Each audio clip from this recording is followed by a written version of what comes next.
Nah, kemudian di sini aksi yang saya lakukan yang pertama adalah memilih model pembelajaran tadi ya, CTL, Contextual Teaching Learning. Saya ngambil dari Pak Saputra dari jurnal. Saya ngambil bahwa ternyata model ini cocok gitu untuk diterapkan di kelas ya tadi, biar salah satunya menumbuhkan kolaborasi, empati sesama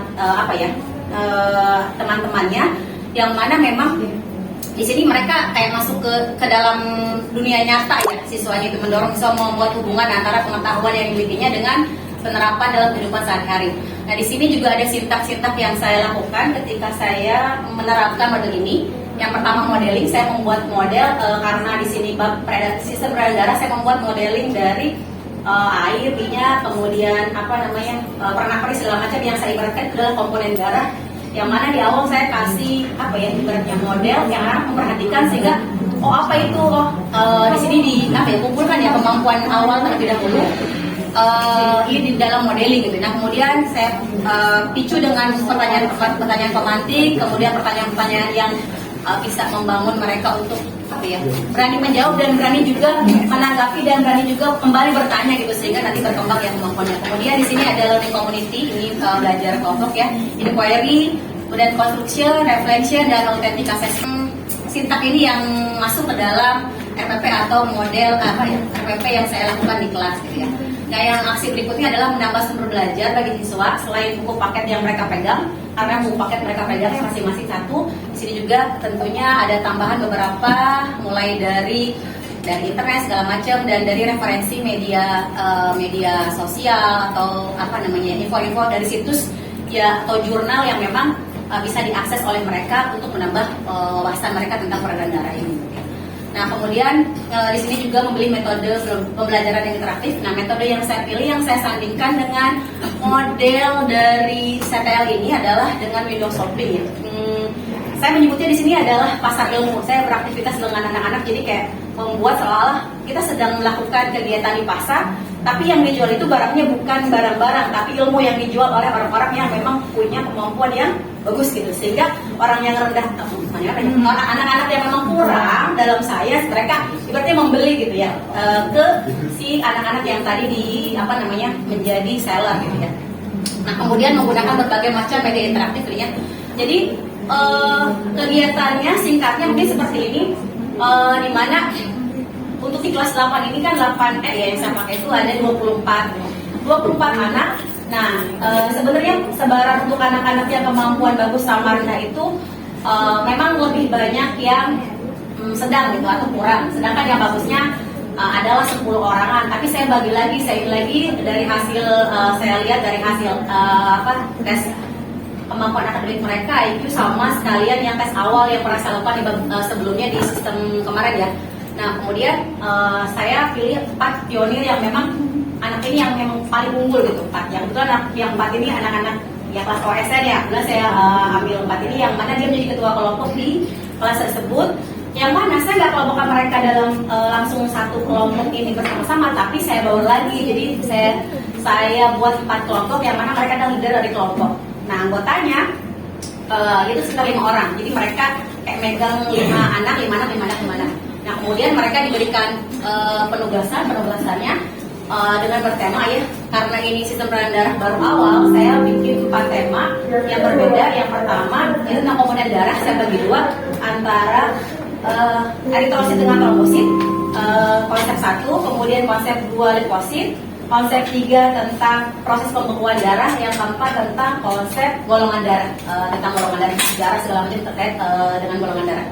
Nah, dari 4 ini mereka milih tuh yang tadi pionir tadi. Silahkan kalian kira-kira mana yang menurut kalian bisa menjadi yang ingin kalian sampaikan, yang akan kalian jual dari produk ini, yang mestinya konsep ini gitu ya. Nah, nanti mereka di sana membuat poster digital kayak gini ya, produknya. Nah, yang mereka buat, yang mana setelah mereka buat, nah kemudian saya instruksikan bahwa nanti kita akan melakukan kegiatan di pasar ilmu, yang mana kalian yang tadi sudah terpilih dan memang berdasarkan hasil tes segala macam adalah anak-anak yang memang nanti akan menjadi seller. Nah, pastikan kalian nanti silahkan jangan cuma bisa untuk sendiri, tapi bagaimana cara menyampaikan ke teman kalian dengan yang terbaik dan bisa paham gitu teman-temannya. Nah, sedangkan untuk yang tadi anggotanya itu adalah sebagai shopper atau buyer, pembeli ilmu gitu ya. Nah, kemudian di awal juga saya melakukan monitoring ke anak-anak terkait terkait poster yang mereka atau infografis yang mereka buat, khawatir miss atau salah konsep ya. Maksudnya saya ini dulu. Jadi kalau misalkan sudah jelas segala macam, oke, kamu sudah oke, silakan gimana caranya kamu menyampaikan ke teman kamu biar kamu nanti mendapat bayaran yang banyak gitu ya. Nah, kemudian sebelum kalian nanti didatangi oleh shopper-shopper dari kelompok lain, nanti siang seller tadi dia latihan dulu tuh ke kelompoknya, karena tadi kan dikelompokkan kan ya, latihan segala macam. Nah, ada yang pakai nyanyian, ada yang pakai gaya-gaya mereka lah. Ternyata memang mereka punya bibit-bibit yang bagus banget di public speakingnya, yang bisa menyampaikan. Bahkan pas dia itu, saya lebih suka dia kalau misalkan dia jelasin gitu. Jadi memang berbeda, pokoknya nggak sama, silakan gaya kalian kayak menyampaikan segala macam gitu. Nah, terus kata yang si sellernya poin plus buat kitanya apa? Nah, si shopper yang tadi di kelompok tadi, saya berikan mereka bintang-bintang, yang mana bintang itu adalah sebagai alat pembayaran ketika mereka datang ke kios-kios tadi. Nah, kemudian nanti pas di pasar ilmu tadi, mereka akan bikin kios-kios, terserah mereka sampai buat kayak stand-stand kayak gitu kan, hias segala macam, terserah itu gaya kalian, nanti saya nilai juga kritik segala macamnya. Nanti yang seller ini kalau sudah kalau sudah dia latihan dan sudah meyakinkan si anggotanya tadi, nah saya kasih waktu sekitar 30-40 menit kemarin tuh ya. Jadi mereka muter untuk mendatangi standnya. Nah, saya juga bekali mereka dengan keranjang. Nah, keranjangnya nggak dibawa-bawa begini ya, tapi keranjang LK yang mana di sana ada kayak kotak-kotak yang mana itu untuk menulis poin. Artinya itu adalah belanjaan yang mereka dapat atau ilmu yang mereka dapat dari setiap stand yang mereka datangi. Nah, ya buat belanja kan ya. Gitu. Nah, kemudian prosesnya adalah metode ini kita sebut dengan metode window shopping, karena kayak gitu ya, dia menjajakan jualan ilmunya atau konsep dari si tadi seller yang memang termasuk dalam kriteria yang akademiknya yang bagus gitu. Nah, kemudian nanti berkeliling, nah saya pastikan ke si shopper ini, kalian harus memastikan ketika membayar seller atau membayar pembelian atau barang atau ilmu yang kalian beli itu, ya pastikan kalian itu di situ paham, ngerti segala macam. Jadi saya kasih kayak misalkan satu anak itu 5 bintang. Kalau kalian memang benar-benar paham banget, ngerti sampai detail segala macam, kasih 3 dia bintang. Kalau misalkan biasa aja kasih 2. Kalau misalkan ada ini ada remnya gitu ya. Kalian yang akan merasakan bagaimana kedalaman atau bagaimana pemahaman dari kalian terhadap si seller-seller yang sudah memberikan insight ilmu di si seller pun saya juga dokumen begini, Kak, berikan yang terbaik kepada yang datang ke kalian, karena pembeli itu adalah raja, pembeli itu adalah sekalian. Karena kalau misalkan mereka terpuaskan, senang, pasti berapapun yang akan mereka beri itu kan banyak gitu. Maksudnya karena dari puasa mereka ini, yang satu memang antusias untuk mendapatkan ilmu yang terbaik dan sampai pemahaman yang baik, yang satu ya berantusias untuk yang mendapatkan tadi gitu. Kalau di sini sebenarnya ada poin dua-duanya memang simbiosis mutualisme gitu. Yang satu dia menyampaikan gitu ya ilmu, yang satu dapat gitu ya. Nah, kemudian itu berlaku ya selama 40 menit. Waktu saya dikasih ini berpindah-pindah moving sampai pada akhirnya beres. Kemudian si anak tadi yang sudah berkeliling, karena yang bayar ini berkeliling, sementara yang seller kan nggak berkeliling banget ya. Nanti di sana yang shopper atau buyer yang berkeliling tadi, nanti dia juga silakan sampaikan juga sedapatnya kalian lah, pemahamannya kalian ke yang si kalian tadi, yang ke si seller tadi gitu ya. Biar kalian juga berbagi gitu apa hasil belanja kalian. Pas terakhir dulu kan tuh bintang-bintang, sampai saya minta testimoni dari beberapa, ada yang Zaza saya mau suka sama yang stand itu, beneran Zaza saya suka banget. Sampai ada anak yang menjelaskan persis banget dengan gaya si kios tersebut ya, terkait yang golongan darah kan, dia menjelaskan terkait sejarah kenapa ada golongan darah, ada resus, ada golongan darah abo segala macam, sampai penemunya tahun sekian. Kok bisa apa? Iya Zah, karena menurut saya sampai saya ngasih dia aja, kata Ustazah bintangnya 3, saya ngasih yang 4 Zah, saking dia antusiasnya ada. Saya sekarang memang si anak ini memang bagus banget, termasuk anak yang ya anak 5 besar OSN di kelas 2 ya, jauh, oke kasih follow segala macam gitu. Nah setelah itu aku banyak terus dia tanya juga testimoni dari yang si sellernya gimana perasaannya. Terus capek juga ya jadi ustazah, maksudnya kerasan, nah begitulah gitu. Apa namanya ustazah ngejelasin terus gitu, apa namanya memberikan ilmu kalian. Nah ternyata capek sekali, tapi kita jadi kayak melotot, udah merem juga udah hafal segala macam ya. Itu apa namanya keuntungan dari si seller tadi, si buyer senang, si seller juga senang. Jadi saya dulunya lebih senang gitu akhirnya. Nah itu ya untuk apa ya model CTL yang saya sandingkan dengan metode window shopping tadi. Nah di sini refleksinya dampaknya terhadap peserta didik ya tentunya motivasi belajar mereka jadi semakin bagus, kemudian keterlibatan aktif siswa, empati, sampai kamu belum hafal kamu harus hafal katanya, biar saya kasih, dan saya dikasih bintang sampai yang si sellernya itu kayak ayo dong mau apa coba kamu pelan-pelan gitu. Jadi sampai diulang segala macam, akhirnya tadi paham gitu si anaknya sampai ya tadi ya tumbuh gitu empati, tumbuh kemudian apa ya kerjasama, berkolaborasi gitu di antara si anak dengan si antara yang berkemampuan tinggi dengan yang berkemampuan rendah tadi gitu ya. Kemudian alhamdulillah juga hasil belajar ya ternyata pas di tes itu anak-anak yang buyer tadi, yang shopper pembeli tadi gitu luar biasa gitu ya. Saya jadi mikir apa penjelasan saya apa ya anak-anak itu lebih bagus bisa meningkatkan, mendongkrak nilai anak-anak yang lain gitu dibandingkan dengan saya. Mungkin kalau saya kan bahasanya ya bahasa yang agak formal segala macam, tapi dengan bahasa mereka di pasar tadi itu ternyata bisa membuat stimulasi mereka jadi lebih baik lagi untuk yang berkemampuan kurang tadi gitu. Di prosesnya juga bagus ya setelah saya melakukan kegiatan ini untuk yang anak-anak kurang tadi, sehingga pas yang di pertemuan berikutnya karena memang udah 4% tadi saya masuk ke praktek ya terkait 7 golongan darah, sampai mereka akhirnya karena saking penasarannya terkait angutinin, kemudian antibodi segala macam. Jadi aku pengen nyoba karena tadi dia tuh begini sampai ada yang ngejelasin di golongan itu gini loh nggak sakit, ini sampai kayak detail banget jelasnya. Sampai pas itu membuat saya mudah lagi ketika pekan depannya praktikum uji golongan darah.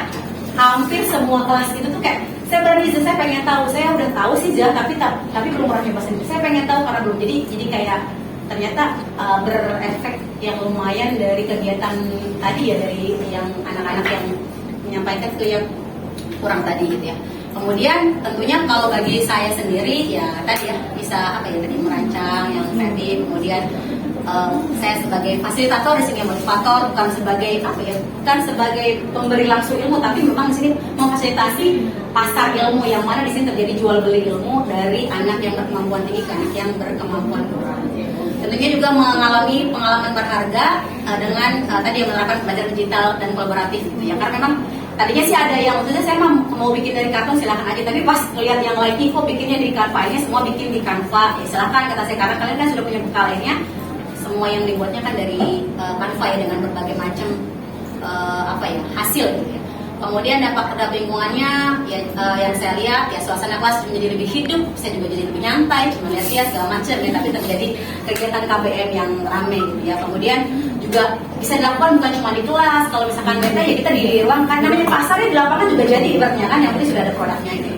Kemudian jadi perubahan budaya belajar dari pasif menjadi aktif, kemudian dari individu menjadi kolaboratif. Nah harapannya juga mungkin kedepannya di babak yang lain saya ingin mencoba nih yang kurang-kurang tadi kan kamu bisa berkesempatan loh kayak teman kamu yang seller tadi gitu, harapannya gitu. Nanti akan saya ubah karena dengan kemarin metodenya seperti itu dan model seperti itu saya pengen merubah kebalik gitu. Saya kasih challenge untuk si apa ya shoppernya untuk dia bisa enggak gitu di posisi temannya gitu, dan itu mau saya tantang di bab berikutnya gitu untuk yang anak-anak tadi buyer tadi gitu ya. Kemudian pemanfaatan BCR segala macam ya. Nah refleksinya di sini penggunaan media interaktif, kemudian refleksi di saya juga masih diperlukan manajemen waktu yang lebih baik. Nah kenapa memerlukan manajemen waktu yang lebih baik? Karena dengan waktu 40 menit itu saya kurang, saya kan masih seru di sini, saya udah habis kak gitu kan. Pokoknya tadi gitu apa namanya apa ya waktu ya ini memang harus diperhatikan banget, karena nggak mungkin kan kita ada berjam-jam nanti bablas ke jam yang lainnya. Memang di kelas yang lain saya coba juga Kak, maksimal sekian menit di sini gitu ya. Gimana caranya kalian dengan sekian menit bisa menyampaikan itu dengan baik dan yang membeli bisa menerima itu dengan baik gitu ya. Kemudian ya siap. ke depan ya guru berencana mendapatkan kegiatan referensi tertulisnya. Ini saya akan lakukan. Kalau kemarin saya refleksinya kayak cuma di Google Form doang ya, ada mereka perasaan segala macam. Saya pengennya tertulis biar mereka gimana perasaannya ketika mendapatkan ilmu dari temennya langsung. Jadi pengen biar jadi sebuah cerita dari mereka bahwa saya mendapat insight yang luar biasa dari teman sejawat saya gitu, dari teman-teman sama siswa saya gitu. Jadi bukan cuma dari saya gitu. Oke, untuk kesimpulannya ya ini bisa dibaca hampir sama tadi ya dengan refleksi dan dampak tadi. Nah ini yang pernah saya lakukan untuk di kegiatan pembelajaran KBM di biologi.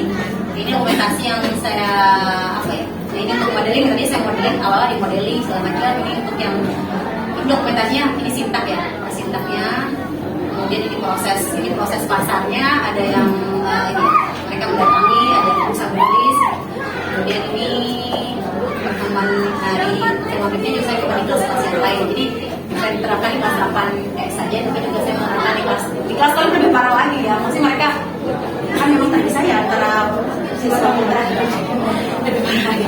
Jualan tidak naik ke kursi segala macam, kita terserah pokoknya biar hidup. Yang penting konsep yang memang tadi itu juga pembelajarannya yang ingin saya sampaikan bisa nyampe ke mereka ya dengan cara langsung. Jadi di sini juga terkomunikasi gaya belajar kinestetik ya, yang suka gerak-gerak lari-lari muter-muter kan bisa nyampein. Terus yang suka ngomong soal ternyata bisa juga nyampein. Kemudian yang visual juga ternyata dia dengan ditunjukkan si infografis atau poster yang disiapkan oleh semuanya dan mereka bisa efektif menyampaikan materi.